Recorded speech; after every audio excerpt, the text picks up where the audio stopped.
नमस्कार. आज आपण दोन कौटुंबिक प्रकरणांवर बोलणार आहोत. म्हणजे एका घरात एका विनोदाने खूप तणाव निर्माण झालाय. हो, आणि दुसरीकडे एका व्यक्तीच्या विसरण्याबद्दल आणि तिच्या औषधांबद्दल गूढ वाढत चाललंय. अगदी. या संवादांमधून आपल्याला काय दिसतं? नात्यांमधली गुंतागुंत, गैरसमज आणि काळजीसुद्धा.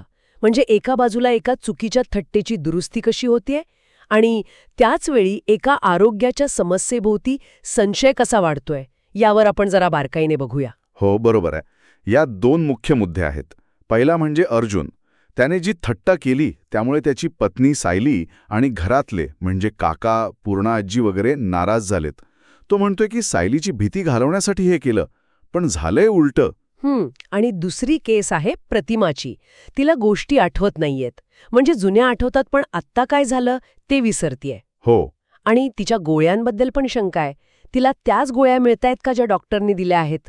सुमन म्हणून कुणीतरी आहे जी गोळ्या देते. हो, सुमन देते, पण गोळ्यांची बाटली सापडत नाहीये म्हणे. हेच तर इथेच थोडं विचित्र वाटतंय. हो ना. आणि विरोधाभास बघा. डॉक्टर म्हणतात प्रतिभामध्ये सुधारणा आहे, जुनं आठवतंय. म्हणजे विस्मृती थांबायला हवी होती, नाही का? अगदी. सुमन म्हणते गोळ्या वेळेवर देते, पण त्याचवेळी प्रतिमाला सकाळी खिडकीतून काहीतरी फेकताना पाहिल्याचं पण बोललं जातंय. म्हणजे काय फेकलं असेल? गोळ्यांची बाटली? असू शकतं.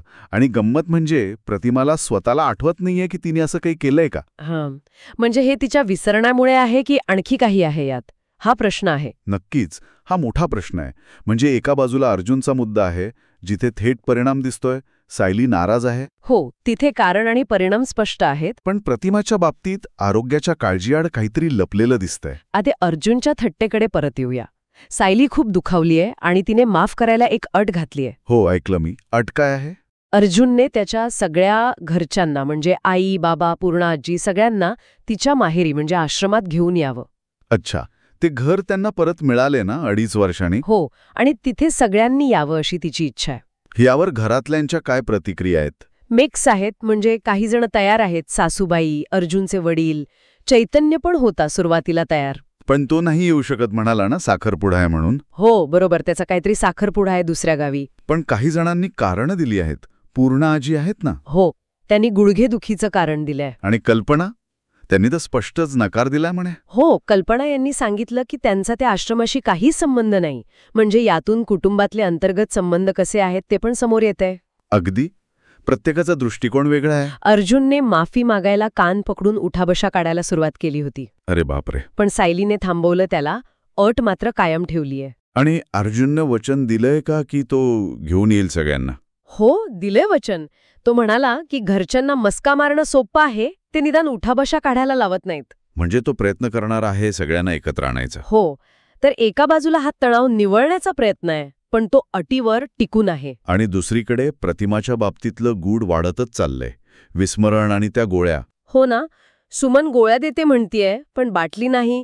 डॉक्टर सुधारणा म्हणतायत, पण विस्मृती आहेच. आणि तिने खिडकीतून काहीतरी फेकल्याचं पाहिलं गेलंय, जे तिला स्वतःला आठवत नाही. त्यामुळे प्रश्न तोच राहतो. सुमन खरंच योग्य गोळ्या देतीये की प्रतिमा विसरून काहीतरी वेगळं करतीये? किंवा मग सुमनच्या देखरेखीखाली ती बाटली गेली कुठे? सकाळी जर गोळी दिली होती तर मग तिने फेकलं तरी काय? खरंच काहीतरी गुंतागुंत नक्की वाटतीये इथे. हो. आणि सायलीच्या आमंत्रणामुळे कुटुंबातले संबंध पण उघड झालेत. कोण एकत्र यायला तयार आहे, कोण नाही. बरोबर. कल्पना यांचा स्पष्ट नकार आणि पूर्णा आजींचं कारण हे बरंच काही सांगून जातं. यातून एक विचार येतो मनात.